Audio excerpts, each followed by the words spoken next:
understood the language that you're using is very clear, very crystal clear.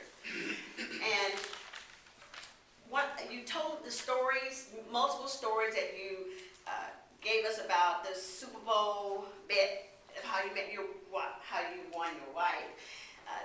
We learned a lot about your wife, which was great, and the I guess transformation from being a girlfriend to a wife, and the story of you know what you need to do.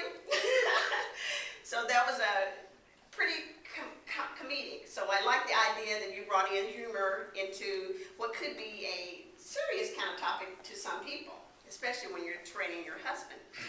But part of the speech, inside part of the speech, I wasn't sure. There was a moment when the husband training, which was kind of good, was the husband training the wife or was the wife training the husband?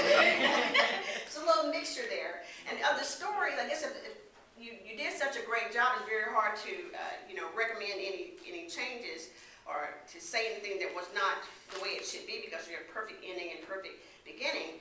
But the stories you had, it was hard to, I guess, something to tie them all together, maybe a little something to tie them all together. And I wasn't sure about the message.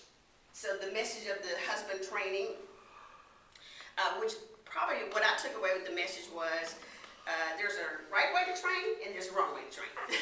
And you gave us a lot of good ways to train or ways to keep conflict out of the picture. So it was some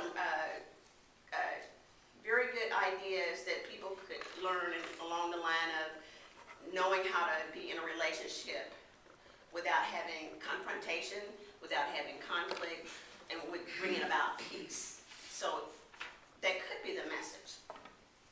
And I was just a little bit disadvantaged, I guess, because I didn't know what manual it came from.